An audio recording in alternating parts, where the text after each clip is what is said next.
Hi, it's Michelle. Welcome to a special holiday episode of 6 Things More or Less. In my family, we of course baked cookies, but another great tradition is making homemade pasta. This tradition goes back very, very far for me.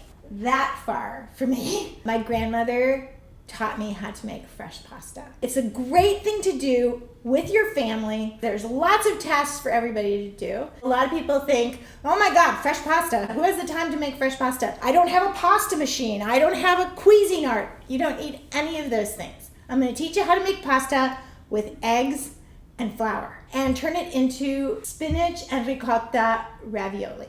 Today, my 6 things are flour, eggs, spinach, ricotta cheese, Parmigiano Reggiano, and a little bit of nutmeg. I'm also going to use a little bit of salt and pepper, but we don't count those anymore because we use them pretty much every time. So the first thing I'm going to do is I'm going to wash my spinach. Italian flour. It's my secret ingredient for making pasta. Not so secret, everybody in Italy knows it. There are lots of different brands of it. But what you want to look for is the grade. Tipo doppio zero, 00, means extra fine. I have used all-purpose flour before for many years. I like the Italian flour better. The all-purpose flour is heartier, and so it's a tougher roll. This superfine flour makes very, very light pasta. You don't feel really full after you eat it. There's a link below for you to order it if you can't find it in a store in your town. I'm gonna start by making a mound with my flour. And I'm gonna make a hole in the middle of it. So it looks like a little volcano. I wanna make sure the sides are tall, and I'll show you why. You're gonna crack your egg,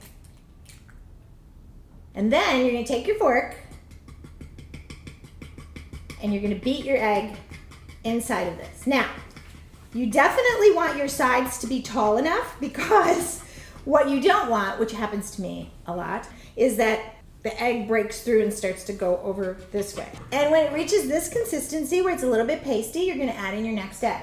Now, my recommendation, 1 egg at a time. So again, you're just beating in that egg until it's a little bit pasty. Then you add in your 3rd egg. As I'm beating my egg, I'm pulling flour. Ooh, there you see, I wanted to take a run.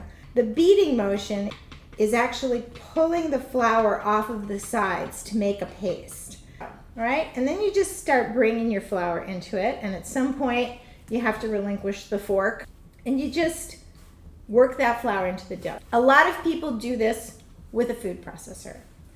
I like doing it with my hands. I can feel the stickiness of it. I can feel when it needs more flour. You just keep kneading in flour a little bit at a time. You don't want to put all of this flour into the dough and make it hard. You're using the bottom of the palm of your hand. I squeeze, I push, I knead. And actually this is a really great thing to do at the holidays, because if you're getting frustrated by having your kids home from school or your family staying at your house and they're getting on your nerves, you can just come, make a little bit of pasta and get it all out. You want to knead this until it's the consistency of Play-Doh. And once you've reached this consistency, we're gonna set it to the side and let it rest. Always, always, always rest your dough. This dough has been sitting for about 10 minutes. You don't want to let it sit too long because you don't want it to develop a crust on top. You want it to still be soft. I'm going to take a little bit of my flour that I salvaged from the cutting board, and I'm just going to put that on the bottom here. And I'm going to knead it a little bit more to get it ready to roll. I'm actually going to cut this dough into thirds. So really what you're working with in the end is 1 egg at a time. And what we want, since we're making ravioli, is we want a nice long piece that can be folded over. So you just start rolling it and you pull it along, stretching it as you roll it. You want to make sure that it's not sticky. I like this kind of rolling pin because I can put my full weight on it. You can use a regular rolling pin. My grandmother used a curtain rod. I even once rolled pasta with a wine bottle. I wouldn't recommend that, especially not around children since it's made out of glass, but anything that's round and can bear the weight of you stretching the dough. Okay, So I've got a nice sheet of dough here that you don't want to tear it. If it tears, it's not the end of the world. That you can't really see through it, but it's a little translucent. And now I'm gonna put this on my little drying rack. I'm gonna use about 2 cups of spinach leaves. There's no pretty way to do this. I just grab them, make them really tight, and then just chop through them. So we're just getting this pretty small. This is 10 ounces of ricotta cheese, whole milk. You can use skim milk too, but I like the flavor of the whole milk.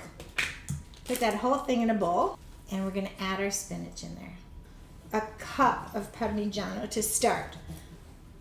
I guess you could do this in a food processor, but I feel like that would mush up the spinach too much. And I really like that you can see the pieces of spinach in here. Just gonna take a pinch of salt, a couple of cracks of pepper, and then nutmeg, about 1/4 of a teaspoon. And then I'm gonna taste it, because I can taste it, because there's nothing raw in here.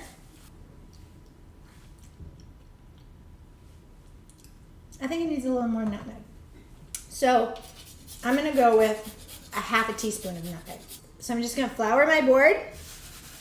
It's a very important step. You don't want your pasta to stick to your board. I have my long sheet of pasta out here, and I'm gonna take my filling, about a tablespoon each, and I'm gonna put that at the bottom or at the top, whichever one you prefer.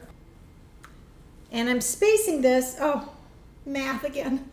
I'm spacing this about 2 inches apart. So I'm not going too far to the end because I don't want to run out of pasta. All I've talked about is how I don't want the pasta to stick. I don't want the pasta to stick. Now I want the pasta to stick because I'm making ravioli. So I want the pasta to stick to itself so it forms that closure to make the ravioli. So I'm literally making a little square around my raviolo. Then I'm just gonna fold this over like this and push it down. Just pushing it down, making little pillows is really what you're doing. Little pasta pillows filled with deliciousness. Okay, now you can use a ravioli stamp, or if you don't have a ravioli stamp, you can just kick it back old school like my Nonna did. Take your knife, and you're just gonna cut the ravioli out, leaving enough around it so that, the filling is inside. And then you're just gonna try and cut a semi, good shape. Wow, I did pretty good. And they're not all gonna be the same size if you do it this way, but that's okay. Then, just to make sure that your ravioli is going to not open up, because that's the whole idea behind making it stick, right? You don't want this opening up, and coming out during the cooking, or you're gonna have ricotta soup. You take a fork and you just press all around the ravioli. Just press down all around and make sure that that's sealed. As I said, this is a great way to celebrate the holidays with your family, with your kids. So here to help me are part of our extended family. This is Harlow and Holland Schultz, who are here with their wonderful parents, Kimberly and Craig, and they're gonna help me make ravioli today. Ready? Yeah! All right, let's do it. So you're each gonna get a mound of flour. Make a hole in the middle. Make a hole in the middle of yours. Good job. It's a volcano. Yeah, good job. Okay, bring it back in. Yeah. All right, good job. Very nice. You know how to do that? Okay. Yeah.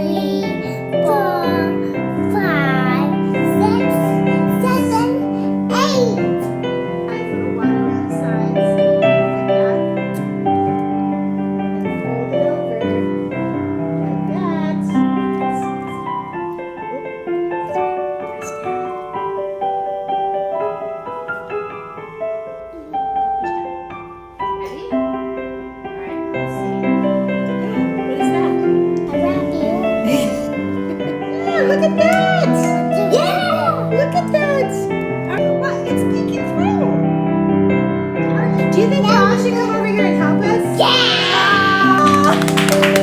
This is Paul.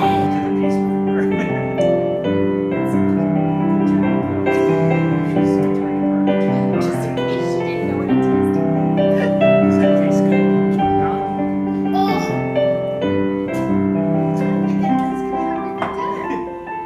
See what I'm doing?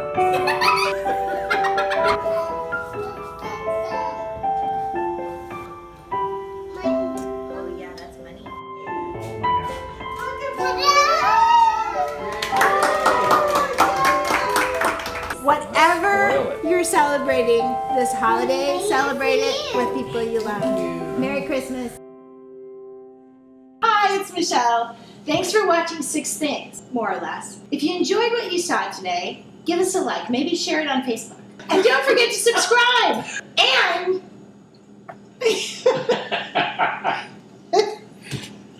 We lost it. You had one sip of wine. and hit the bell, and hit the bell, and hit the bell to be notified of future episodes.